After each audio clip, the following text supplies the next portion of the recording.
À 90 ans, Dame Judi Dench, une actrice dont le nom même évoque l'élégance, l'insoumission et des performances qui ont défini des générations entières, se tient aujourd'hui à l'un des carrefours les plus difficiles de sa vie. Pendant des décennies, elle a dominé la scène et l'écran avec une présence si puissante que le public se sentait métamorphosé rien qu'en la regardant jouer.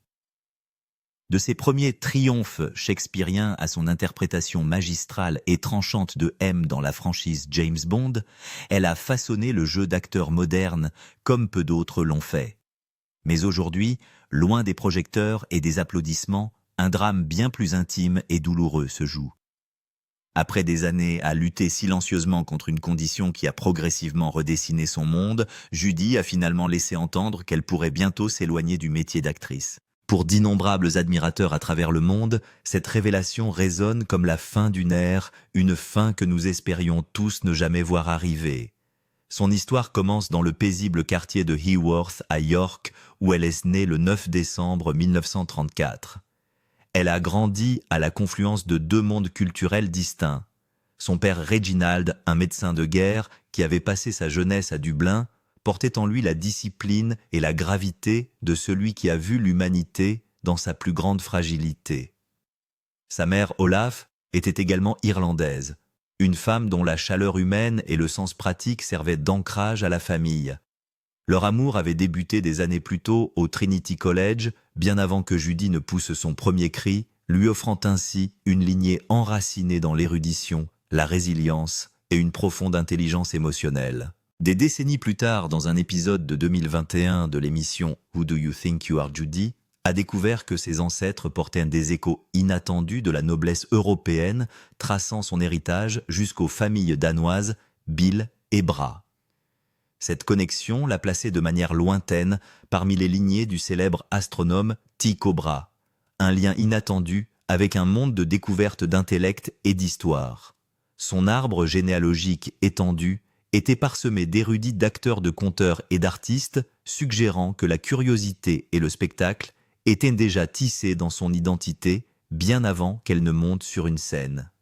Judi a été élevée aux côtés de ses frères aînés Peter et Geoffrey, fréquentant la Mount School, une institution Quaker, où elle a embrassé les valeurs d'humilité, de bonté et de simplicité. Pourtant, même dans cet environnement académique calme, l'attraction magnétique du théâtre façonnait déjà son avenir. Son père servait de médecin bénévole pour les artistes du théâtre local, et sa mère aidait souvent à habiller les acteurs en coulisses. Leur maison était un défilé constant de scénarios d'histoire et de personnalités dramatiques. C'était comme si le théâtre lui-même débordait à travers leurs portes. Ses premiers pas dans le spectacle se firent à travers les York Mystery Plays dans les années 1950, où elle incarna la Vierge Marie avant même d'atteindre l'âge adulte. Au début, elle s'imaginait travailler dans l'ombre en tant que décoratrice. Mais ce rêve s'est brisé pour mieux se recomposer au moment où elle a vu Peggy Ashcroft dominer la scène dans le rôle de Cléopâtre. Cette performance a éveillé quelque chose en elle, une certitude impérieuse qu'elle appartenait à la scène. Guidée par son frère Geoff, qui poursuivait déjà une carrière d'acteur, elle auditionna pour la Central School of Speech and Drama. Elle fut acceptée rejoignant une cohorte qui incluait de futures icônes comme Vanessa Redgrave. À sa remise de diplôme décoré de prix et d'évaluations élogieuses, son destin était clair. Elle n'était pas simplement faite pour la scène, elle était née pour elle. Son parcours professionnel débuta en 1957 lorsqu'elle fit ses débuts en Ophélie avec l'Old Vic Company. Bien qu'encore jeune et cherchant sa pleine puissance vocale, les critiques ont immédiatement senti la profondeur et la complexité émotionnelle qui la définiraient un jour. Ses débuts à Londres suivirent, et elle passa 4 saisons profondément immergée dans les mondes shakespeariens, incarnant Catherine dans Henri Foin de Juliette, dans Roméo et Juliette, et partant en tournée à travers l'Europe et l'Amérique du Nord. Sa réputation s'épanouissait discrètement, mais sûrement. Au début des années 1960, elle rejoignit la Royal Shakespeare Company RSC, apparaissant dans la Cérizet et livrant plus tard une performance saisissante en Isabella dans Mesure pour mesure. Ces années furent marquées par un mouvement perpétuel, saisons de répertoire à Nottingham et Oxford, tournées à l'étranger et une liste croissante de rôles qui poussait sa résilience artistique. La télévision l'appela bientôt. Tout au long des années 1960, elle apparut dans des drames tels que The Four Just Men Parade's End et The Cars.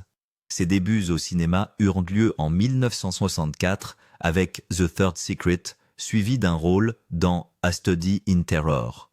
Pourtant, ce fut le drame de la BBC Talking to a Stranger en 1966 qui annonça véritablement son arrivée. Sa performance profondément émotionnelle lui valut un BAFTA et l'établit comme l'un des jeunes talents les plus brillants de Grande-Bretagne. En 1968, survint un rebondissement surprenant, on lui offrit le rôle principal dans la comédie musicale Cabaret. Terrifiée à l'idée de chanter en public, elle auditionna depuis les coulisses, à peine capable de monter sur scène. Mais une fois sous les projecteurs, elle livra une performance débordante de vulnérabilité et d'électricité brute, conquisant sceptiques et critiques. Au cours des années 1970 et 1980, Judy accéda à un nouveau niveau d'art. De retour à la RSC, elle offrit des performances inoubliables de la tragique duchesse d'Amalfi à la fougueuse Adriana dans La Comédie des erreurs. Son incarnation de Lady Macbeth en 1976 devint l'une des performances déterminantes de l'époque redoutable, obsédante et si captivante que les critiques la déclarèrent comme l'une des plus grandes interprétations jamais mises en scène. Au fil des ans, elle étendit son travail au cinéma, à la télévision et même à la réalisation, apportant la même vérité émotionnelle audacieuse à chaque médium. Bien qu'elle ait fait face à des revers, y compris une blessure qui l'empêcha de créer le rôle de Grisabella dans Cats, elle n'a jamais cessé d'évoluer. Elle joua dans A Fine Romance aux côtés de son mari, apparut dans des films tels que 84 Charing Cross Road et retourna au National Theatre pour des performances inoubliables, dont une interprétation fascinante de Cléopâtre.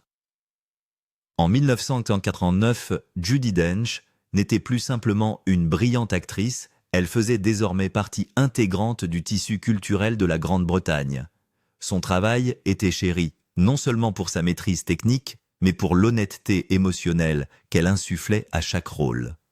Sa carrière regorgeait déjà de moments emblématiques, chacun résonnant longtemps après la tombée du rideau. Puis après des années de silence dans la franchise James Bond, elle a brisé les attentes en endossant le rôle de M dans GoldenEye en 1995. Elle devint la première femme à incarner la chef du MI6, apportant une autorité tranchante et d'acier dont on disait qu'elle était inspirée par la véritable chef du renseignement, Stella Remington. Le public fut stupéfait. Sa M n'était pas seulement mémorable, elle a redéfini le personnage pour toujours. En même temps, elle réchauffait les cœurs avec son charme doux dans As Time Goes By et triomphait sur scène dans A Little Night Music, remportant un autre Olivier Award pour son travail. En 1997, son rôle dans La Dame de Windsor, Mrs. Brown, révéla une nouvelle dimension de son talent. En reine Victoria endeuillée cherchant du réconfort, elle livra une performance si authentique et poignante qu'elle captiva critiques et public. Le film devint inopinément une sensation, lui ouvrant les portes d'Hollywood, un succès qu'elle rappellera plus tard avec son humour caractéristique. Et à partir de ce moment, Judi Dench devint inarrêtable. Elle passait sans effort des films de Bond comme Demain ne meurt jamais à des chefs-d'œuvre cinématographiques prestigieux, travaillant à nouveau avec le réalisateur John Madden sur Shakespeare in Love. Son interprétation de la reine Elizabeth pleure, bien que brève, fut si impérieuse et inoubliable qu'elle lui valut à la fois un Oscar et un BAFTA. Les triomphes sur scène suivirent y compris un rôle récompensé par un Tony Award dans Amy's View. Film après film, elle approfondissait sa réputation comme l'une des interprètes les plus polyvalentes et émotionnellement intrépides de sa génération. Puis, la tragédie frappa. En 2001, son mari bien-aimé Michael Williams décéda d'un cancer. La perte fut insupportable.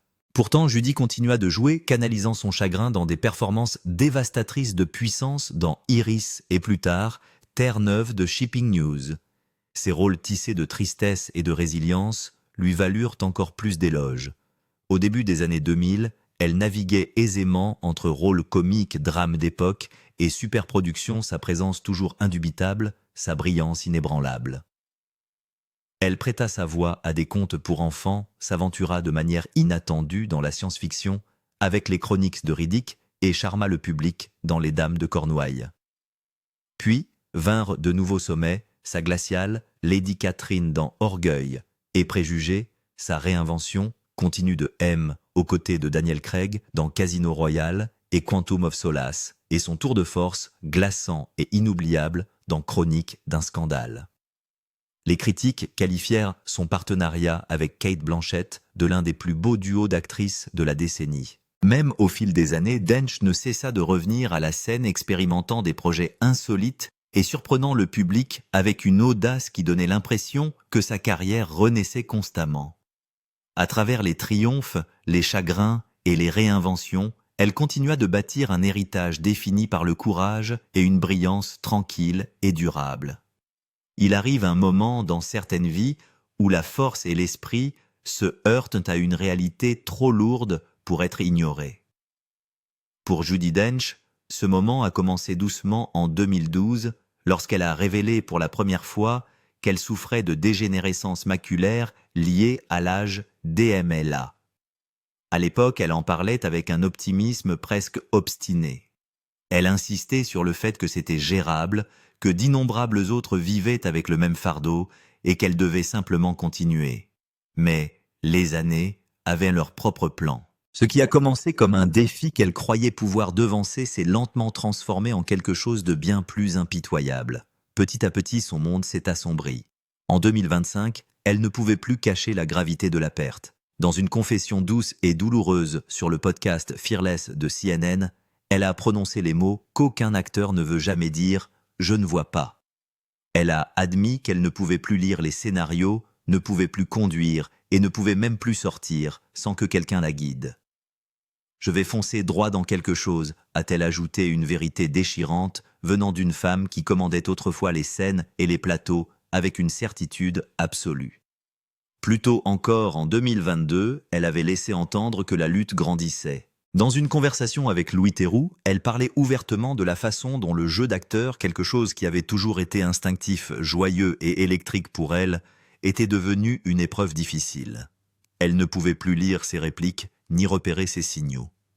Des amis s'asseyaient désormais avec elle pendant des heures, lisant ses dialogues à haute voix, jusqu'à ce qu'elle puisse les stocker dans cette mémoire si affûtée qui est la sienne. « Dites-moi une phrase, et je peux la retenir », disait-elle. Et pourtant même, ce don ne pouvait pas la protéger entièrement de la vérité qu'elle a répétée plus tard, avec une honnêteté brute. « Non, je ne vois même pas ». Lorsque les journalistes l'interrogeaient sur ses futurs rôles, elle ne faisait jamais semblant. Il y avait de la colère parfois, mais plus souvent une frustration silencieuse, celle de l'impuissance. Elle a admis que marcher sur un plateau était devenu effrayant, qu'elle ne pouvait plus se déplacer sur une scène avec l'aisance qu'elle tenait autrefois pour acquise. « Je ne vois plus sur un plateau de tournage. Je ne vois pas pour lire », a-t-elle déclaré au Daily Mail. Ce n'étaient pas des déclarations dramatiques. C'étaient les confessions sans phare d'une interprète regardant les fondations de son art se dérober. Et pourtant, même avec tout ce poids sur elle, Judi Dench refusait d'abdiquer son esprit. Il y avait encore du feu en elle, une étincelle qui ne s'éteindrait pas. Elle rappelait souvent aux gens, et peut-être à elle-même, que l'âge ne devrait jamais être une excuse pour arrêter de vivre.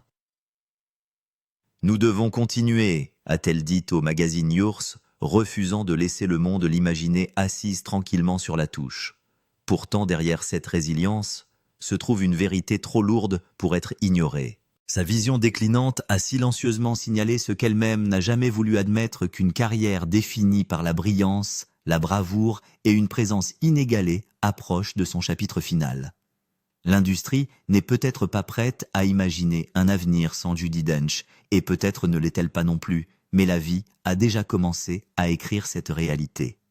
La plus grande bataille d'une légende ne se joue parfois pas sur scène, mais dans l'obscurité qui monte lentement autour d'elle. Et Judi Dench, avec toute sa grâce et son cran, affronte cette obscurité un jour à la fois. Un changement tranquille s'est opéré dans la vie de Judi Dench, non pas une fin, mais un chapitre plus doux, façonné par l'acceptation plutôt que par les applaudissements. Alors que sa carrière d'actrice a ralenti jusqu'à un quasi-arrêt, elle ne s'est pas effacée du monde qu'il aime. Au lieu de cela, elle est simplement entrée dans un autre type de lumière, une lumière qui l'accueille à son propre rythme. Son esprit créatif ne s'est jamais terni, même si sa vue l'a fait. Ces dernières années, elle a mis tout son cœur à défendre son livre de 2023. Shakespeare, The Man Who Pays the Rent, un projet qui la reconnecte à l'art qu'il a façonné en premier lieu. Lors de festivals littéraires et de rassemblements, elle parle avec chaleur du barde puisant dans une vie entière passée à interpréter ses mots. Ces apparitions ne sont pas de simples escales promotionnelles, elles sont des rappels de ses racines profondes dans le théâtre classique et de la joie qu'il lui procure encore. Avec les rôles traditionnels, désormais hors de portée, Dench a trouvé du réconfort dans des cadres qui lui permettent simplement d'être elle-même. Les événements basés sur la conversation tels que ses discussions sur scène à venir avec le rocker Giles Brandreth, NDLR. Jaws Bandroff, dans le texte original, semble être une erreur phonétique pour Giles Brandreth. Amis proches de Dench sont devenus un ajustement naturel. Ils ne demandent aucun script, aucune marque précise à atteindre, seulement sa voix, sa mémoire et sa capacité remarquable à captiver un public avec honnêteté et humour. Dans ces espaces plus intimes, elle semble plus libre, comme si partager sa vie était devenu la performance. Pourtant, certains de ses moments les plus profonds se déroulent loin des caméras. Son dévouement à la nature, en particulier sa chère forêt d'arbres commémoratifs, reste une pierre angulaire de ses journées. Chaque arbre représente quelqu'un qu'elle a aimé, un hommage vivant qui grandit même si les souvenirs s'adoucissent. Elle a souvent dit que planter un arbre pour quelqu'un maintient sa présence en vie. Le souvenir devient encore plus beau, et cet endroit continue d'être son sanctuaire, un refuge tranquille où le chagrin et la gratitude cohabitent. Malgré tout, Judi Dench reste une présence durable dans la culture britannique. Elle se montre toujours lors de traditions bien aimées, comme le Chelsea Flower Show, partageant toujours ses opinions sur le théâtre, l'art ou la société avec la même conviction claire. Même si son monde se rétrécit, son influence ne faiblit pas. Ce chapitre peut être plus lent, plus calme, et touché par la tristesse, mais il est aussi riche de sens de réflexion et de cette grâce incomparable qu'il a toujours définie. Il existe une forme de courage tranquille qui fait rarement les gros titres, le courage d'apprendre à vivre à nouveau lorsque la vie change soudainement ses règles. Pour Judi Dench, qui a passé une vie à maîtriser le contrôle sur scène et à l'écran, la perte de sa vision l'a forcée à s'aventurer en territoire inconnu. L'indépendance qu'elle portait autrefois si naturellement a été remplacée par des moments de vulnérabilité qu'elle ne s'attendait jamais à affronter aussi ouvertement. Dans sa conversation avec Trini Woodall sur le podcast Fearless, elle a parlé avec son esprit habituel. Pourtant, la vérité sous ces mots était impossible à ignorer. Elle a admis qu'elle a désormais besoin de quelqu'un à ses côtés, simplement pour se déplacer dans le monde en toute sécurité. « Sinon, je vais foncer droit dans quelque chose », a-t-elle plaisanté. Mais même dans le rire, il y avait l'ombre de la lutte avec laquelle elle vit désormais chaque jour. Ce qui rend le parcours de Dench si frappant, c'est son refus de se cacher derrière le silence ou l'embarras. Au lieu de cela, elle a choisi de parler clairement de la dégénérescence maculaire, rappelant au public qu'elle affecte des centaines de milliers de personnes rien qu'au Royaume-Uni. En partageant son histoire sans hésitation, elle est devenue une voix inattendue pour ceux qui naviguent avec un handicap, en particulier les femmes âgées dans une industrie qui les met trop souvent sur la touche, bien avant qu'elles ne soient prêtes à se retirer. Sa position sur le vieillissement a longtemps été intrépide. La simple suggestion de la retraite l'a frustrée. « L'âge n'est qu'un chiffre », a-t-elle dit maintes et maintes fois, repoussant le stéréotype selon lequel la créativité s'estompe avec le temps. Même alors que sa vue baissait, sa résolution semblait seulement s'aiguiser. Dans ses dernières années à l'écran, elle est restée résolument elle-même, n'ayant pas peur d'assumer des rôles excentriques et espiègles ou de défier des représentations historiques qu'elle jugeait erronées. Elle a utilisé sa voix avec le même feu qu'elle avait en tant que jeune actrice, prouvant que la conviction ne s'affaiblit pas avec l'âge. Il y a de la tragédie dans ce qu'elle a perdu, oui, mais aussi une résilience profonde et émouvante dans la façon dont elle continue d'avancer honnête, sans filtre et inébranlablement fidèle à ce qu'elle a toujours été. Un héritage qui refuse de s'éteindre. Alors que Judi Dench entre doucement dans ce que beaucoup voient comme le crépuscule de sa carrière extraordinaire, son impact reste aussi éclatant que jamais. Son œuvre s'étendant sur des décennies, des styles et des époques s'est gravée dans le cœur des publics du monde entier. Des reines impérieuses aux chefs d'espionnage, à l'esprit vif, en passant par les héroïnes hantées, ces personnages portaient à la fois puissance et vulnérabilité, redéfinissant la façon dont les spectateurs comprenaient la force, le chagrin et l'humour chez les femmes à l'écran. Dans le paysage de la culture britannique, Dench se dresse non seulement comme une actrice monumentale, mais comme une présence chérie, quelqu'un dont l'honnêteté et la chaleur la rendaient à la fois iconique et familière. Bien que son temps sous les projecteurs puisse ralentir l'empreinte qu'elle laisse derrière elle, est intouchable, un héritage bâti sur la vérité, le courage et une dévotion de toute une vie à son art.